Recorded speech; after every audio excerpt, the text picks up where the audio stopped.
What if the success or the failure of your entire advice career came down to just a few key habits? Sounds simple, doesn't it? Right? But what if that's the case? This week, I'm joined by someone who has seen it all, from the cold calls in the 90s, which I don't fondly want to remember, and to building one of the country's top product providers, a massive franchise inside of that space. Today, I'm joined by Ettienne Wilsnagh, and he has spent 31 years in financial services, and he believes he has cracked the code on what makes financial advisors thrive and what makes them fail. Welcome to PROpulsion, the weekly show for financial planners and advisors who want to build better, more successful businesses. I'm your host, Francois, and every week we dive into the practical strategies that matter, from growing your client base and improving your services, developing yourself and your team. Whether you're running your own practice or you're part of a larger firm, you are guaranteed to find actionable insights to help your business thrive. So with that, welcome, and let's get into today's episode.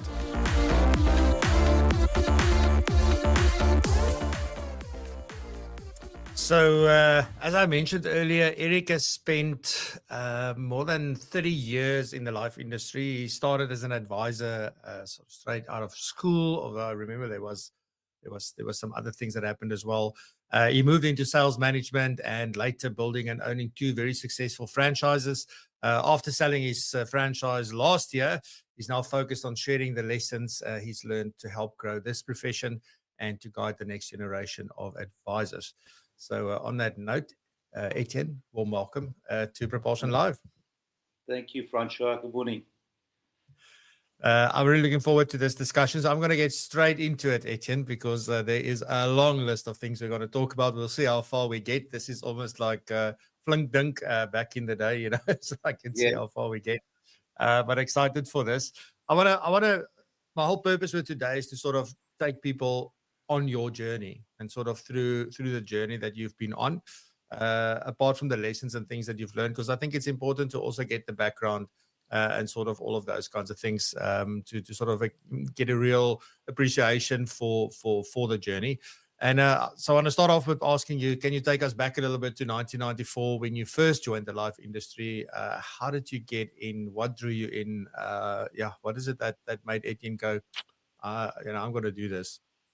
Yeah, thank you, Francois. Yeah, it's a combination of a few realities. But I remember very specifically meeting people that's been in the industry at the time, and I was actually with the municipality earning a basic salary, and I still remember my dad being quite disappointed that I left that position to go and, as he said, sell polisse. But yeah, eventually, after a few months, I also think the contribution of the time we were in 1992, the country was not in a very healthy place. And I looked at my future and thought, this is not ideal.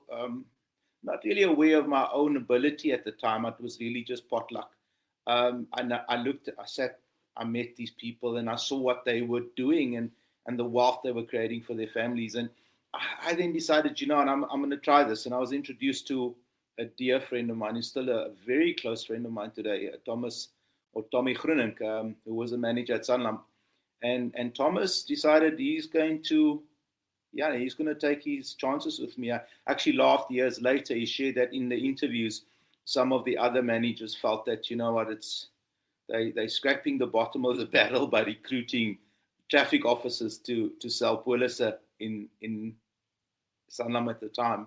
But he took his luck on me. And today I can say that was probably the biggest moment in my life, because somebody believed in you as a person. And I still am fond of Tommy. I still see him often. He's now in his 80s.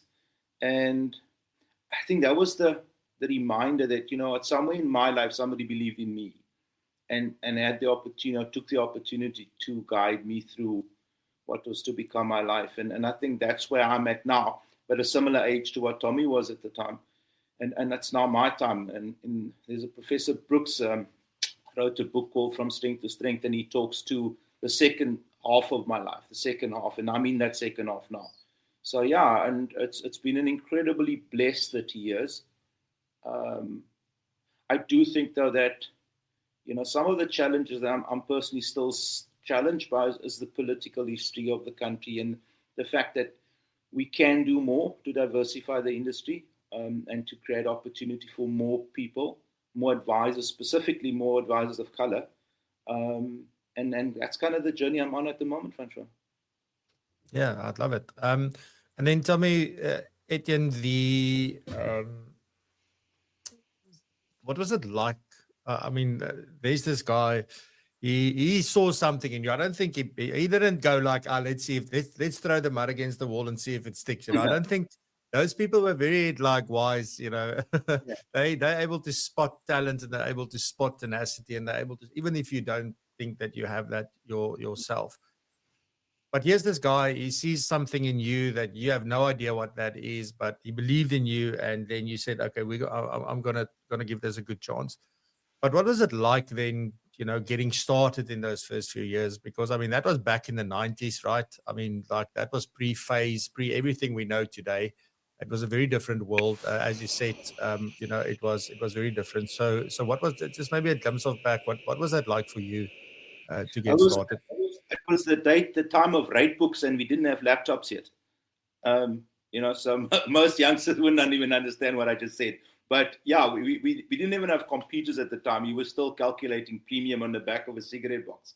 But I think what was for me a differentiator, and I in the slide that I presented last week in Durban where you met me, I said that there were fundamentals that I introduced to my practice from the start, from day one. Okay, and one was what I call the differentiator. So a little bit of history. By the time I joined Sanlam, I had 8 or 9 people that left the city of Cape Town, the traffic department, tried the life industry and failed. So there I'm sitting and I'm saying, Ettienne, but you're the 9th guy. What makes you so special? So I knew that I needed to do something special. And I started the concept of a needs analysis, but mine was more emotion-based. It wasn't based on product. And I realized then already that if I could tap into the need of the client by asking really good questions, I would be different. And I created a formula over the last 30 years. I actually subsequently call it the alchemy formula. But I knew that if I came with something that made me different to my predecessors, and the second part was if I created a market, which I now had, which was the city of Cape Town, I could be successful. And Francois, it's interesting. I was successful from month one. I did not struggle. I did well from month one. And in the old days, they don't have the award, but I actually was given the Achievers Award at the end of my 12 months, which was an award for consistency. So the differentiator was having a unique offering that was based on human emotion, not on product or system. And then the second one, I had a market. And I focus on those two elements. And I always said I could do daily workshops on just that aspect of being a successful financial advisor. I mean, just a quick question around that, Ettienne, because I get a lot of questions from new advisors. This regardless of age, right? So I think younger advisors who's also new, obviously, find it much harder than an older person who's new, probably because there's life experience, there's networks, there's all sorts of things involved. But what advice would you give to somebody who's fairly young, new, and they don't have a market? Where do they start? Because I think that's one of the biggest challenges that they face. I get these messages, help me, I need a business plan, I need this, I need that.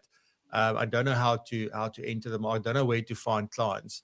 That's the biggest thing. Is there any particular sort of, if that was you, what would you do today? We all have a market, Francois. I think a lot of us don't have the creativity to identify it. And one of the things, the success factors for me was I always surrounded myself with people that were very, very, very successful. I heard Rudolph speak about it as well. So I would go and talk to people that are successful. And often I find if I could only emulate 20% of what they were doing, I inevitably became successful. But man, your cell phone's a market. It's the lack of creativity to actually identify the market And then the second thing, so the problem is, even if you did have a market and identified it, if you didn't have a unique offering that people would want to have you back there, why would they? Then you just become another Paulusmos.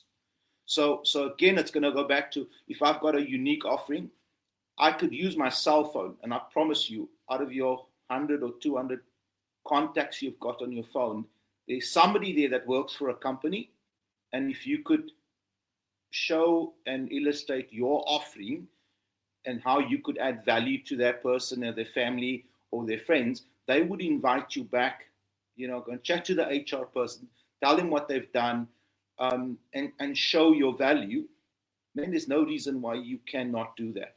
There is market everywhere. Every opportunity that was created since 2015, if it wasn't the Act changes within the Pension Funds Act, there was opportunity. The two-pot system was opportunity to create market.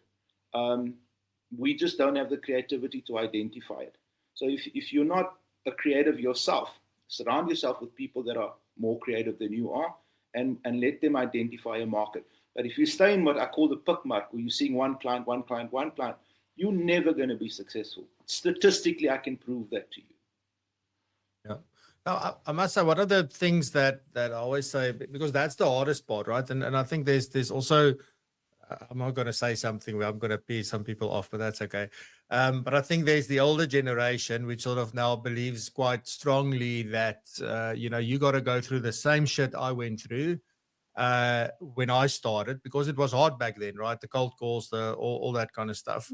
The world has changed. It's much harder to do those things, but we still believe that people need to go through that same, if I say people like newbies, who needs to almost a little bit of sleep, to sort of also understand what it's like. They've got to suffer. They've got to all this, and there's merit and value in that.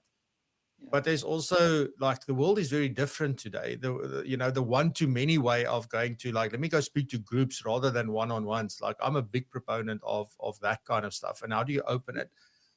On your comment about the creativity, though, so is it a lack of creativity, or so I'm just sort of exploring this a little bit more. So is it a lack of creativity, or is it more a case also of that I don't have the confidence to go and phone this person that I have on my phone, because I don't know, like, it's just like I for example have had that problem. I just had somebody introduce me to someone yesterday. And I've been around now for over 30 years as well, and I felt too bad. And I know him well, and I felt too bad to ask him to help me introduce me to someone. Like, it's a thing sometimes for people. So how do you also overcome that? Because yes, there's creativity to say, oh, here's an opportunity. How can I do that? But then you also need to take the action to actually do it. And I think there's a block for a lot of people there as well. So how do we address that part? So for me, it's a two-part thing.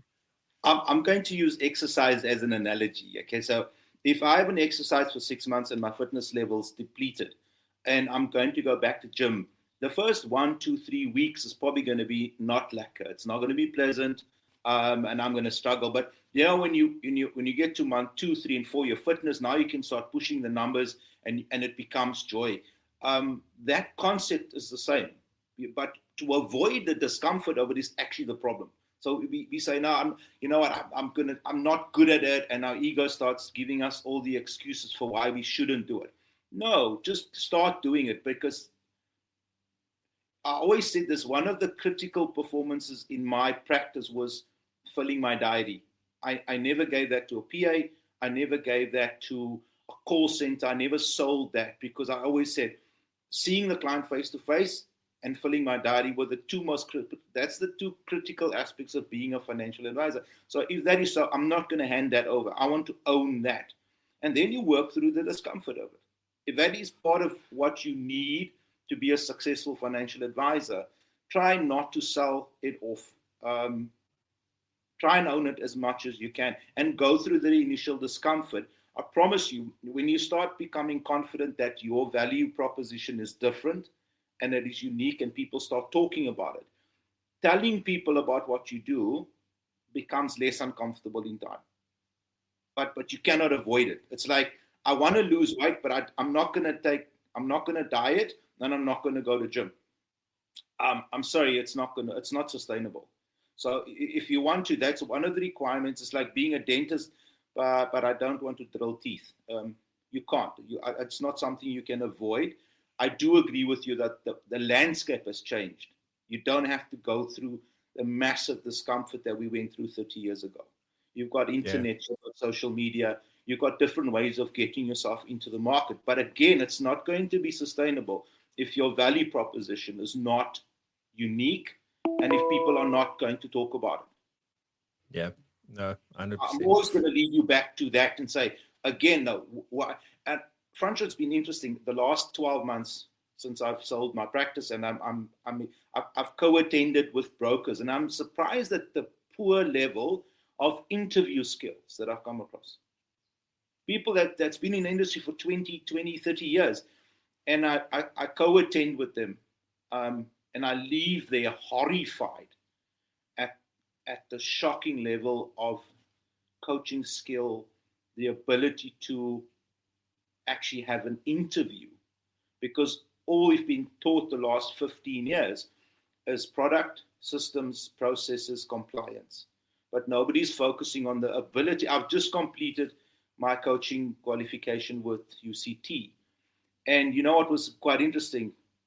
The entire process is based on the ability to ask the right questions. So, you know, consider then becoming a financial coach for your client and learn to ask the right questions instead of focusing on the solutions up front or what your company says you should be selling to achieve a target. Work on your differentiator. What makes you unique? Yeah. Thanks for that, Ettienne. So I want to step off a little because there's some stuff here that we definitely need to get into. We've spoken now a lot about doing, starting as a financial advisor, doing the work of a financial advisor, sort of opening markets, etc. in the little time that we've got. But then also, I want to talk about you stepping out of that role into leadership, and then also then from there building and owning your own business, because I think those are three fundamentally different levels, three fundamentally different skill sets, et cetera, et cetera. And a lot of people get stuck in the financial advice. And if I say stuck, that's only for people who wants to build a business, but they stuck being a financial advisor. So they are the ones who are stuck. People who want to be a financial advisor, they want to be they're very happy. They're a financial advisor. That's the job they do, and that's it. But how did it come about that, you became a sales manager? And sort of what was it like for you making that transition from giving the advice into now leading people who does that? I think thank you so much for asking that question, because before I answered from an Ettienne perspective, too many people think, however, that it's glamorous to own a business, and you can go to any one of the big corporates like your Sanlams, your Liberties. 70% of advisors that attempt to become managers eventually don't pursue it. They don't continue it because they realize that it's actually not as much fun as what they thought. A lot of them go for the status and the stature of being ours a manager, but it doesn't bring them joy. It's not part of what they really wanted to do. And it makes less money than being a decent financial advisor. That's fact. So first establish if that is part of what you want to do. Is that what you want to genuinely become? Or is it your ego saying to you, know what, I want to be a manager? Because I promise you, it's not that cool. I don't miss the challenges of managing 70 staff every day.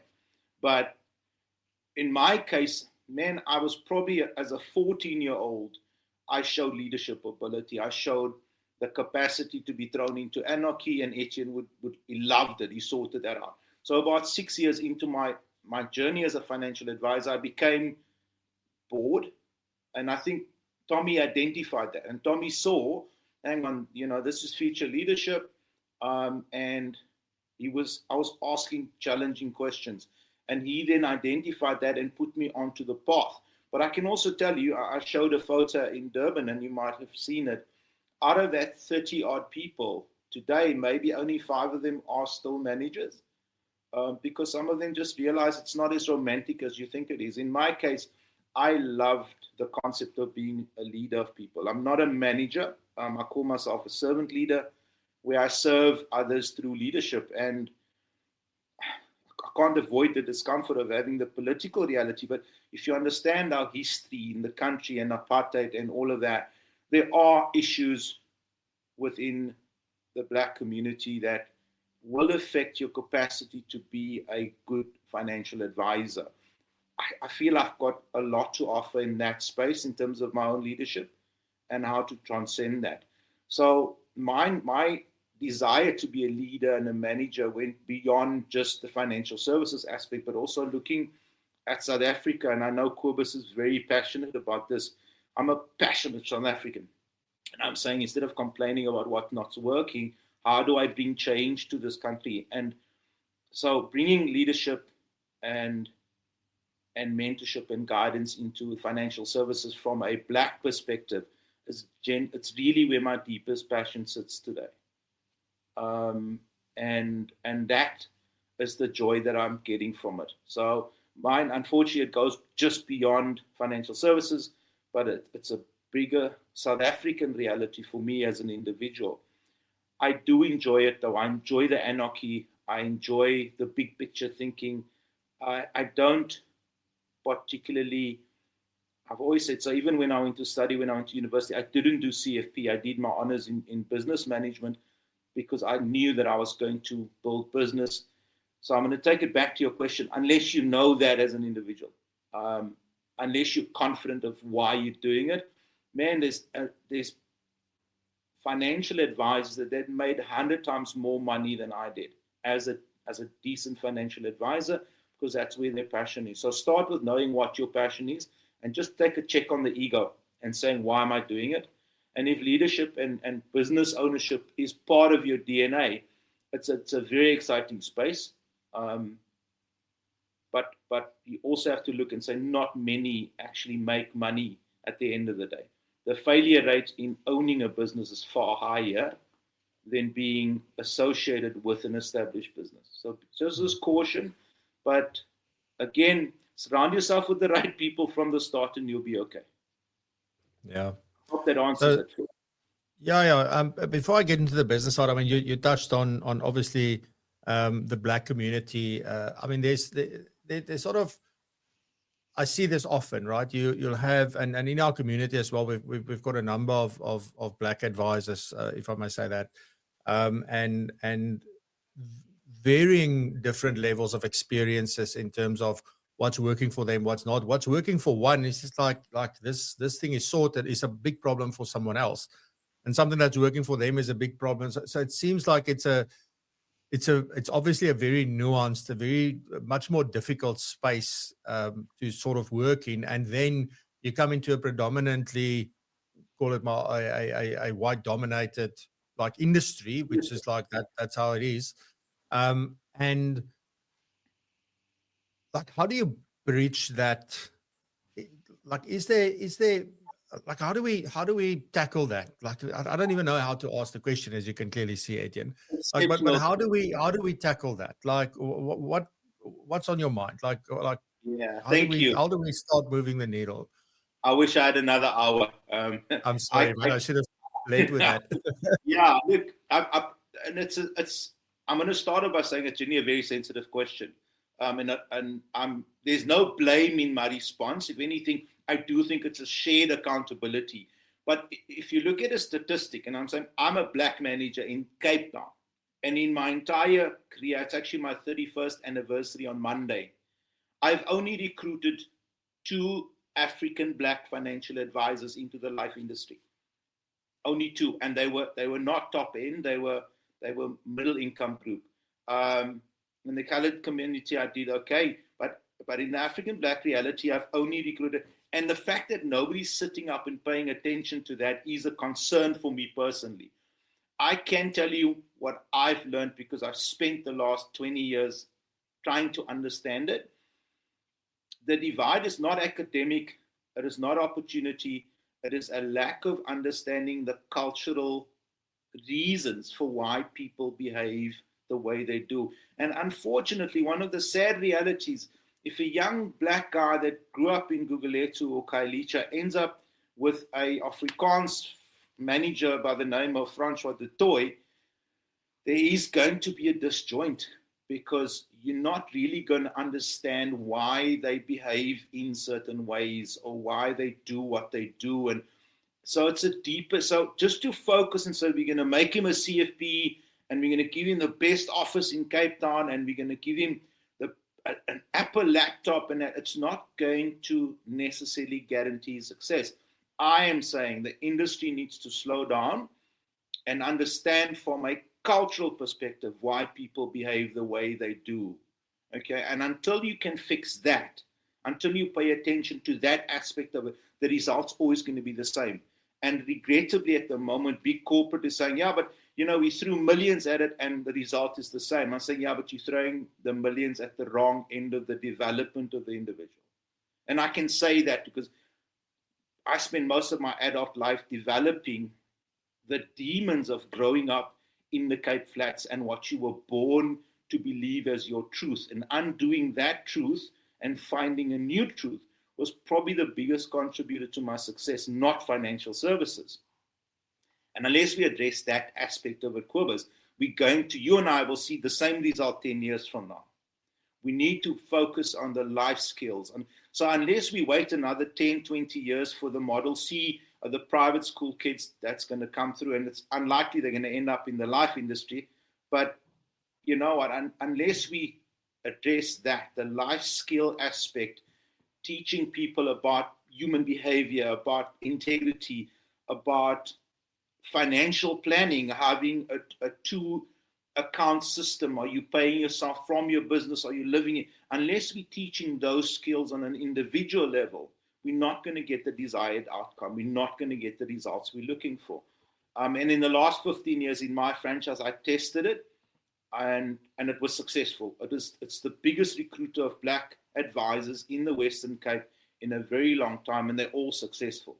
So in other words, the formula has been tested, but I spent 90% of my energy developing the skill set of the man. I always said this: if I can develop and evolve an amazing man, a man with integrity, with values, he will be a good financial advisor. But what the industry has done for as long as I've known it, we focused on the outcomes, we focused on the targets, and you know what, just make money and I'll even put you in debt. I don't care if you're an alcoholic, I don't care if you're snorting coke, I don't care, just make money. And I'm saying we need to turn that around. Unless we can actually unearth the value system and be a contributor to the development of good men, we will not have good financial advisors, irrespective of what color you are. And I mean, my follow-up question on that is obviously because I think there's a massive opportunity to play a massive role in that, right? But I'm just playing devil's advocate here, just to be clear. So you think about that. I mean, the life industry is going to go like, well, that's not our domain. That's not our responsibility. Most companies are probably going to go and do that. I view it very differently, right? So I view it like that is the opportunity, because there's this weird lesson that I learned many years ago, luckily in my life, because of stupid things I've done. And then you learn this lesson. It's like sometimes you do the thing that is not your thing to do, but it leads to everything that you ever wanted. You know, and that for me this is one of those cases. I look at, like, you know, sometimes we work with these businesses that they're responsible to implement the learnerships and, you know, sort of, you know, all of this like development and all of that kind of stuff. But it's still, everything is focused on exactly what you were talking about. Like there is no focusing on any personal development, because what you're really talking about is personal development, but it goes deeper than that. But I mean, that's sort of what you're alluding to. So I just want to double check if I'm on the same page as you, but I'm wondering if people will take up the opportunity and see the opportunity that we are seeing or not. We hope so. I mean, unfortunately, I've got to ask the question. I'm a young black Southern, well, I'm not young anymore, but why is it that every mentor in my life, Thomas Groenewald, Reg de Bourgeval, Lee Naken, Johan Pinaar, why were they all firstly white men, South African? So I'm asking the black leadership, where are we in the development of this? Because one of my concerns are it must not be a blame game. It's nobody's fault, okay? It is what it is today. So what am I prepared to do to close the gap? Because that's going to be, so if any person of color comes to me and he does the pity party, hey, you're speaking to the wrong guy. I'm not going to entertain that either. I want to know what it is that you are prepared to do to change that. For big corporate, who unfortunately holds the key to this, to continue ignoring it is just allowing the cancer to continue, because nothing's ever going to get fixed. And one of the sad realities is we're not looking at the failures and why it's failing. We generally just blame the shortest route. I've had a strong, one of the biggest leaders in the independent space in this country say to me last year, yeah, but all you colored people only want to earn 30,000 a month and you don't want to work. And the sad thing is he was a person of color. So I'm saying, as long as we have that stance on it, we're saying we're not really interested again in the repair. We just want the desired outcome. And I, in my lifetime, I'm going to pursue the change as long as I can. So even selling my franchise, I had 35 advisors by the time I sold it. I could have left it at that and made money until I retire. Or I could say, how do I take that formula and take it into the market? And you know what? If in 10 years' time I could have changed the lives of 300 people, I would have had a good life. So I do think the formula has been proven that if we change our approach and our methodology to training and development, we can make a difference. I do think so. I think the industry failed us 15 years ago when they closed all training facilities in the industry. Because I don't understand how they thought people were going to come into the industry and succeed without those organizations still in place. Yeah. What a place for us to have to end, Ettienne. We're out of time.